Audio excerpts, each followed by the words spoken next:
Hey guys, we are here to learn about natural selection.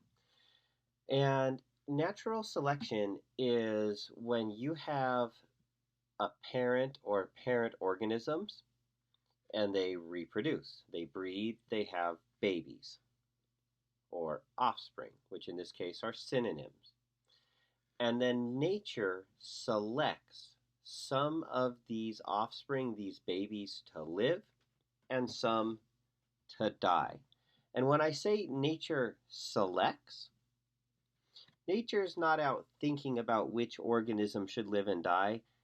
It's just chance. It's just what happens, right? But we're going to call it selecting like it was on purpose, even though it was not on purpose. And one of the big things that causes some offspring, some babies to live and some to die, are slow changes in what the weather is like. A place slowly gets warmer or it slowly gets colder. And that is called climate. So here's my example right here. I have these little creatures, and let's give them a name. Let's call them Shritas.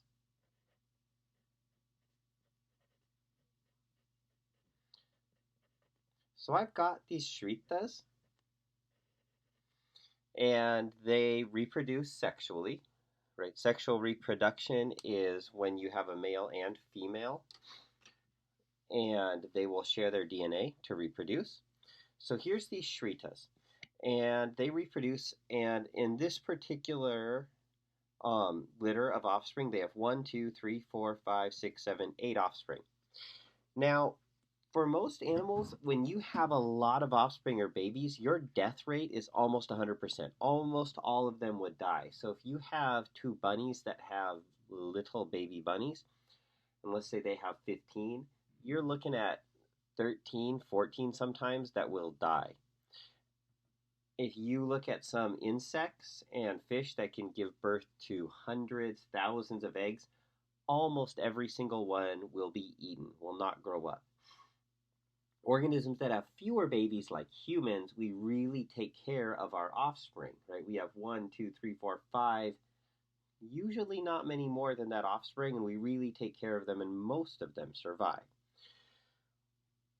But we have to remember that in nature, the death rate's almost 100%. So most of these, even if the climate stays the same, most of these will die because of some predators. Right? So I'm going to randomly just have some predators kill some of these offspring. Right? And you'll notice that these offspring are different. They have what's called variation, right? Similar to the word variety. They have some similarities to the parents. You can tell they're the same species, but you can tell they have some traits from the mother, from the father, and some traits that are in the mother and father's DNA, but didn't show up. Right? They are not dominant. So you can see that they all have this single eye, but the eye can be a little different size. They may have gotten the two-leg gene or set of genes or the four-leg set of genes. You may see some have very little fur. There may be a recessive gene for no fur. Some have sparse fur. Some have dense, thick fur. Right? You've got variation. So I'm going to say we have a change in the climate and it gets colder. When it gets colder, it's more likely that the offspring that do not have much fur, it's very sparse or have no fur, will die. They won't necessarily die, they're just more likely to. So I'm going to say this organism dies, and this organism dies. Along with that, I'm going to say this change where it gets colder means that predators are having a harder time finding food, and so there's a lot of predators on the lookout, more than normal, who are really hungry and desperate. Because of that, having camouflage that's dark and can blend into little shady areas is important.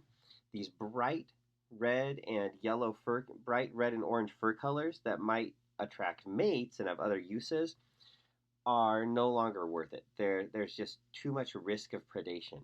So I'm going to say it's more likely that these bright fur colors die. And so even though this has some of those warm fur genes, a predator kills it. Predator also kills this one. Okay. And this one, even though it blends in, because that climate's changed just a little bit, it needs more food to keep its body warm, and it just can't find that food, and it dies. And this one has the same issue. I'm going to say only these two survive. That means when these grow up, they will have babies. And they will pass on their DNA and genes. Their babies will be more likely to have a little more fur. They'll be less likely, it looks like, to have this bright orange coloring, right? Now, some of their babies might have some of this DNA, but more of their babies will look like this. And over time, over hundreds and thousands of years, you'll see a whole species change because of a change in the climate. Now, let's look at a different situation. Let's say it gets warmer.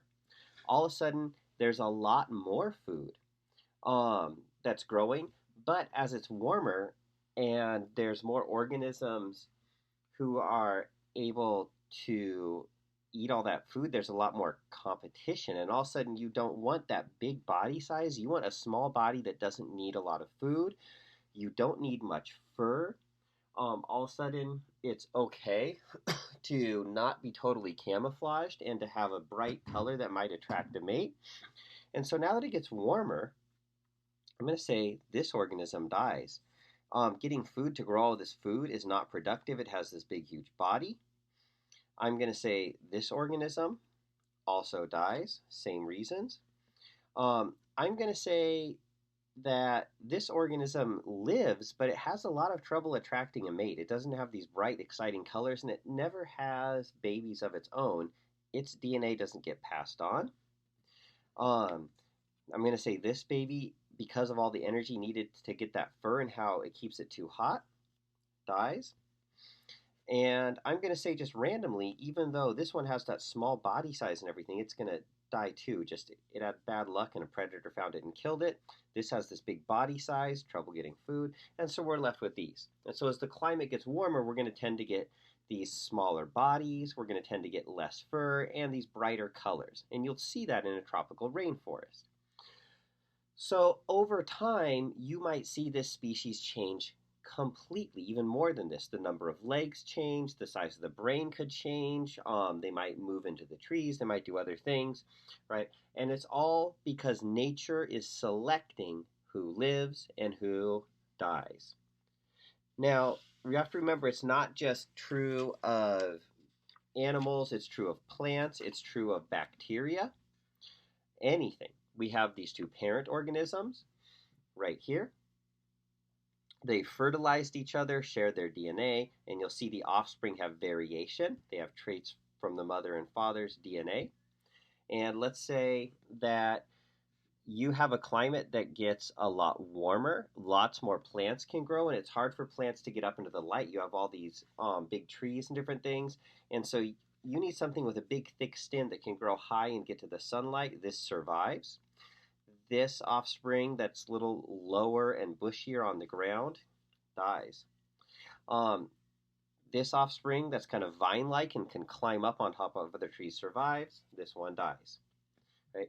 These two might survive, spread their own seeds, and live, and slowly this could change to a little different looking plant. Similarly, let's say it gets cold. There's fewer plants, but it's also really hard to get sunlight. This can't get enough light to fuel this big body. It might die.